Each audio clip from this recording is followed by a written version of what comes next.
We may as well start at the beginning, or close enough to it. The story starts off with a hero named Sergio, who has fallen in love with a beautiful woman. He's living in Spain in the 1300s. And when the book begins, he's stuck in a tree. He's kind of a fuck-up of a character, and can't get out of this tree. But while he's stuck up there, the woman, Ivette, comes walking underneath. And though he has known this woman all his life, he never found her particularly beautiful until this moment. And the reason is because she walks under him at the perfect 45-degree angle. And at this point, he is filled with love, with the voluptuous love for this maiden. And he, in this scene, is beginning to woo her. Like most lads of medieval Spain, Sergio had been raised to understand that a woman's love is not something to be seized or stumbled upon. Love should be won, and winning the love of Ivette now took high priority in Sergio's life. But how could he, a poor shepherd boy, whose greatest talent consisted of messing everything up, hope to win the hand of such a beautiful maiden? It kept him up nights, this question. Time after time, Sergio nearly gave up in despair. But recollection of that 45-degree angle of his 45-degree angel spurred him ever on. He considered their childhood together. After that time when she'd hit him in the head with a rock, Ivette had dragged Sergio out for a walk in the hills. There they found a pile of large boulders to climb on. At the top of the pile, Ivette had accidentally dropped a precious pendant of silver, the only thing of value she owned. At the time, Sergio didn't know what to do. Ivette was crying, and he tried to console her, but with so many rocks around, Sergio felt a failed attempt might make things worse for both of them, so he just went home. Now, years later, he was going to do something about it. One at a time, Sergio moved all the rocks from one end of the field to the other. It took him the whole day to transplant the entire pile. Alas, no pendant turned up.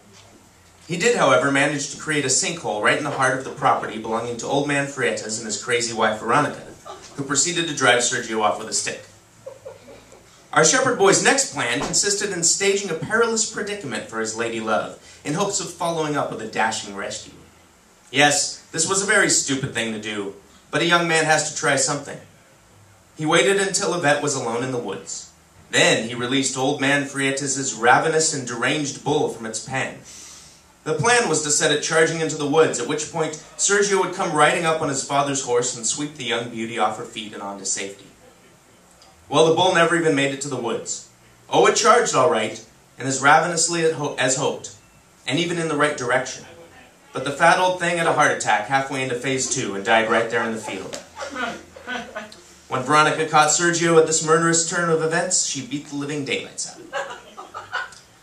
Bruised and battered, Sergio was beginning to run out of ideas. One more chance, he thought, and if this doesn't work. But before he got around to implementing it, oh, and it would have been great. Imagine our hero up all night weakening the bridge, so that when Ivette crossed it, down she'd go, downstream into his heroic waiting arms. That's when his mother decided to intervene. How are things going with your young lady, Sergio? Sergio was still working over the details of his bridge plan, and calculations were still leading him to 2 + 2 = 5. Not good, he said, and then in a display of utter despair, oh, what does it matter? His mother pursed her lips and raised old eyebrows. Why don't you just try talking to her about it? Here was a novel suggestion. The idea never crossed Sergio's mind. That's too easy, he declared. It may be harder than you think, said his mother, but you might be able to manage it. Sergio figured it wouldn't hurt. Actually, he figured it would probably ruin everything, but he told himself it wouldn't hurt. That evening, Sergio made his way to the miller's home across the brook, where Ivette lived. But as he did so, Ivette herself was making her own way over to find out why Sergio had been acting so much stupider than usual. They met on the little wooden footbridge and stood face to face under the light of the full moon. Ivette smiled. Sergio muttered and scratched his head. How are you this evening, Sergio? She asked. Oh, fine, I suppose. He felt his plan was thwarted. How can I talk to her if she's talking to me? It's a lovely moon tonight, isn't it? Sure is. Very round. I never noticed how nice the bridge looks in the moonlight. Is it true that your grandfather built this bridge? I think so, said Sergio. In fact, he knew so. But Sergio didn't like to be certain of anything out loud, not if he could help it. My father says he remembers watching your grandfather lay the first boards, back when he was only a little boy. It's a very nicely made bridge. Yeah, it isn't bad, is it? Do you think about the fact that all the old people in the village used to be young just like us? They used to be full of energy and make things and go on pilgrimages and climb trees. And before that, they were just tiny little creatures who couldn't take care of themselves. Sergio tried hard to remember if he'd ever thought about that sort of thing before. The point is, Ivette said, noticing his wayward gaze, as soon as you think things have changed a great deal, you realize they've always been the same. But then, if you start to think they've always been the same, you notice everything's changing all the time. Things don't seem to change much to me, said Sergio. Suddenly, Ivette grabbed Sergio's hand. He nearly panicked. His legs trembled and his lips went dry. His very first thought was, "Fling yourself into the water." Ivette turned and looked over the rail of the bridge. She watched the reflection of the moon bend and wiggle on the brook's rushing ripples. See? The moon keeps changing shape on the water. I bet it never holds the same shape twice, but it's still the moon the whole time. What do you think? Who do you think was here before us, Sergio? Here on the bridge? No, I mean generations and generations ago. Before the houses were built. Before people made this village. Sergio stared blankly at the tangle of fingers between them, knuckles rolling over one another like the wild river ripples below. I suppose no one was here, or maybe just another village. Maybe, Ivette said. She let go of his hand and leaned far over the rail, lifting her feet off the ground. I could push her in now, Sergio thought, and then dive in after and save her. Ivette went on. I wonder if there was ever a forest here, and maybe people came and cut down all the trees. Maybe it was the Romans. That would have been a very long time ago, Sergio said. And before that, only the trees and the animals. The sheep? No, wild animals. When I was a little girl, I used to pretend there was no village, and that the whole world, as far as you could see, was one big forest, and I lived all alone in the forest with the wild animals. That sounds terrifying, Sergio offered. It was fun. Ivette stood upright and turned to look at him. She tried to catch his eyes, but Sergio's lids stuttered and he looked away. Ivette said, maybe our spirits lived here hundreds and hundreds of years ago. Maybe even thousands of years ago, before there were even animals. Wouldn't we remember that? Would we? Suppose our spirits lived their whole lives trying to make themselves into people like you and me. Maybe we made ourselves into plants first, and then animals. But every time we changed into a different form, we lost so much of what we'd been before, that our new selves weren't able to remember our old selves. All of this was going way over Sergio's head. Still, it seemed to make some sense.